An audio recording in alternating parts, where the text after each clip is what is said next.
कालू कौवे और गोरी कौवी की नई नई शादी हुई थी। क्या हुआ कालू बेटा, तुझे आज भी कोई काम नहीं मिला?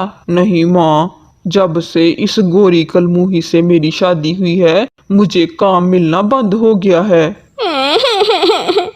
कालू जी, भला इसमें मेरा क्या कसूर है? अगर तुम्हें कोई काम नहीं मिलता तो तुम कोई कारोबार ही कर लो। निकम्मे तो तुम खुद हो और इल्जाम मुझे देते हो। क्या कारोबार करेगा मेरा बेटा बहू? तू कौन सा अपने साथ बैंक बैलेंस लेकर आई है? कारोबार करने के लिए पैसे की जरूरत होती है। तो माँ जी, नहीं लेने आना था ना मेरा रिश्ता अपने घर अपने निकम्मे बेटे के लिए? तब तो आप कहती थी कि मेरी चांद सी मुखड़े वाली बहू, इसे मैं अपने जिगर का टुकड़ा बना के रखूंगी। ये कहकर गोरी कौवी रोती हुई अपनी पड़ोसन मिंटी चिड़िया के घर चली जाती है और उसे रोते हुए सारी बात बताती है।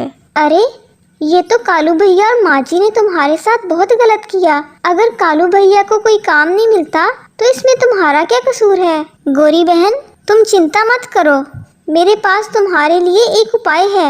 तुम कालू भैया से कहो कि वो मटर पराठे का कारोबार कर लें, सस्ते में सस्ता और मुनाफा भी अच्छा। मटर पराठा? ये क्या होता है मिंटी चिड़िया? ये तो मैं पहली बार सुन रही हूँ। गोरी बहन, मैं एक काम करती हूँ, मैं तुम्हें मटर पराठा बनाकर खिलाती हूँ, रुको जरा। मिंटी चिड़िया घर में रखे थोड़े से मटर के दाने लेती है और मजेदार मटर के पराठे बनाती है और गोरी कौवी को खिलाती है, जिसे खाकर तो गोरी कौवी के होश उड़ जाते हैं। वाह मिंटी चिड़िया, क्या स्वादिष्ट मटर पराठा है ये तो, खाने में तो बड़े ही मजेदार हैं। अब जरा सोचो, जब तुम ये मटर पराठा खाकर इसकी इतनी तारीफ कर रही हो तो जब जंगल के पक्षी ये मटर पराठा खाएंगे तो वो कितनी तारीफ करेंगे और तुम्हारा कारोबार कितना चलेगा, और ऐसे तुम्हारा पति और तुम्हारी सास तुम्हारे गुण गाने लग जाएंगे। हाँ, सही कहा तुमने मिंटी चिड़िया, ये मटर पराठे का कारोबार तो सच में बहुत ज्यादा चलेगा। मैं एक काम करती हूँ, आज ही अपने झुमके कालू जी को देती हूँ ताकि वो एक ठेला और कुछ मटर की बोरियां खरीद लें, फिर हम कल से ही अपना कारोबार करना शुरू कर देंगे। कालू कौवा गोरी कौवी के झुमके बेचकर एक ठेला किराए पर ले लेता है और अच्छे वाले मटर खरीद कर घर में ले आता है, जिसके बाद मिंटी चिड़िया उन दोनों को पूरी रात बैठकर मटर पराठे बनाना सिखाती है। देखते ही देखते वो दोनों भी मिंटी चिड़िया की तरह ही मटर पराठे बनाने लगते हैं। अगले दिन वो दोनों मटर पराठे बेचने लगते हैं। तभी एक बंटी कबूतर नाम का पक्षी उनके पास आता है। अरे, ये क्या बेच रहे हो तुम दोनों? इसे मटर पराठा कहते हैं भैया, खाने में बड़ा स्वादिष्ट होता है। अच्छा, कितने का है एक ये? केवल 30 रुपए का एक है।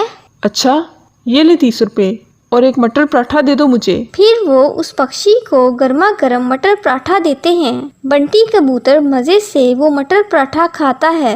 वाह, बड़ा ही स्वादिष्ट है ये तो। इसी तरह धीरे धीरे उनके ठेले पर कई सारे ग्राहक आते हैं और वो सब मटर पराठा खाते हैं। शाम को वो सारे मटर पराठे बेचकर घर वापस आ जाते हैं। वाह गोरी, आज पहले ही दिन कितनी ज्यादा कमाई हो गई। इसी तरह वो दोनों रोज मटर पराठे बनाते थे और सुबह मटर पराठे बेचने बाजार में चले जाते थे और इस तरह उनकी अच्छी खासी कमाई होने लगी। एक दिन वो दोनों मटर खरीदने के लिए सब्जी की दुकान पर जाते हैं। टूनू चाचा, 30 किलो अच्छे वाले मटर दे दीजिए। कालू यार, अच्छे वाले मटर के दाम बहुत बढ़ गए हैं। तभी गोरी कौवी की नज़र दुकान पर रखे गले सड़े मटरों के ढेर पर पड़ती है। टुनू चाचा, ये मटर कितने रुपए किलो हैं? अरे, ये मटर तो खराब हैं, ये तो गले सड़े हुए हैं। अच्छा टुनू चाचा, ये कितने रुपए किलो दोगे? 30 रुपए किलो दे दूंगा। सुनिए कालू जी, मटर पराठा बनाने के लिए तो कोई भी मटर चल जाएंगे, फिर हम इतने महंगे मटर क्यों खरीदें? ऐसा करते हैं, ये 30 रुपए किलो वाले मटर ही खरीद लेते हैं, इससे हमारी आमदनी भी अच्छी होगी और मटर सस्ते दाम में भी मिल जाएंगे। अपना कारोबार देखकर उन दोनों के मन में लालच आ जाता है। इस तरह वो खराब मटर लेकर घर आ जाते हैं। अरे गोरी बहन और कालू भैया, इतने सारे खराब मटर कहाँ से ले आई तुम दोनों? मिंटी चिड़िया, ये मटर सस्ते मिल रहे थे इसलिए हमने ले लिए। पर इससे मटर पराठे अच्छे नहीं बनेंगे। अच्छा मिंटी चिड़िया, तुम ज्यादा हमें सबक ना सिखाओ, तुम जाकर अपना काम करो। वैसे भी जंगल के पक्षी हमारे मटर पराठे के इतने दीवाने हो गए हैं कि अब मैं और कालू जी खराब मटरों के मटर पराठे बेचेंगे ना तो जंगल के पक्षी हमसे ही खरीदेंगे। लगता है तुम हमसे जलने लग गई हो कि कहीं हमारा डबल फायदा ना हो जाए। नहीं गौरी बहन, मैं तुम दोनों से जल नहीं रही। ये तुम दोनों ठीक नहीं कर रहे। तुम दोनों लालच में आकर ऐसा गलत काम मत करो।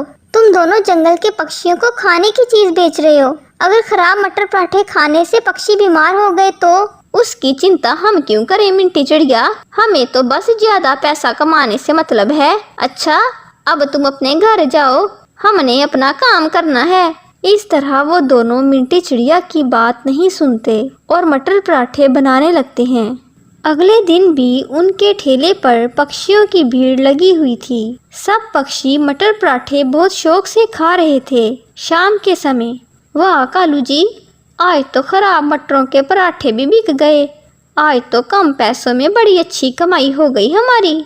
फिर वो आराम से सो जाते हैं। अगले दिन वो दोनों फिर से अपना ठेला लगा लेते हैं। गौरी, बस आज भी सारे मटर पराठे बिक जाएं हमारे और हमारी कमाई और अच्छी हो जाएगी। तभी जंगल के सारे पक्षी उनके ठेले पर आते हैं और उन दोनों को खरी खोटी सुनाने लगते हैं। अरे कालू और गौरी, ये कैसे मटर पराठे खिलाए थे तुम दोनों ने हमें? मटर पराठे खाकर कल से हमारे पेट में दर्द हो रहा है। अरे बाप रे गौरी, भागो यहाँ से वरना बहुत मारेंगे ये सब हमें। वो दोनों भागने लगते हैं। तभी वो सब मिलकर उनकी खूब पिटाई लगाते हैं। हाय रे मत मारो मत मारो, बड़ी दर्द हो रही है, बचाओ कालू जी। मैं क्यों बचाऊं तुम्हें, ये तुम्हारा ही तो आइडिया था। बहुत बुरी तरह से मारा है आज तो जंगल के पक्षियों ने। ओए ओए, मेरे तो पूरे शरीर की हड्डी हड्डी ही तोड़ दी उन जालमों ने। उन दोनों की ऐसी हालत देखकर मिंटी चिड़िया भी सारी बात समझ जाती है। और करो तुम दोनों लालच और बनाओ खराब मटरों के पराठे। मैंने तो तुम दोनों से पहले ही कहा था कि लालच मत करो और खराब मटरों के मटर पराठे मत बनाओ, पर तुम दोनों को तो ज्यादा पैसे कमाने थे। अब मार अलग खाई और कारोबार भी हाथ से गया। अब बैठो तुम दोनों बेरोजगार ही घर में। सही कह रही हो तुम मिंटी चिड़िया, ना हम दोनों लालच करते और ना ही हमारी पिटाई होती और ना हमारा कारोबार खराब होता। इस तरह वो दोनों अपने किए पर पछता रहे थे। इस कहानी से हमें ये सीख मिलती है कि हमें कभी भी लालच नहीं करनी चाहिए, क्योंकि लालच इंसान को बर्बाद कर देती है।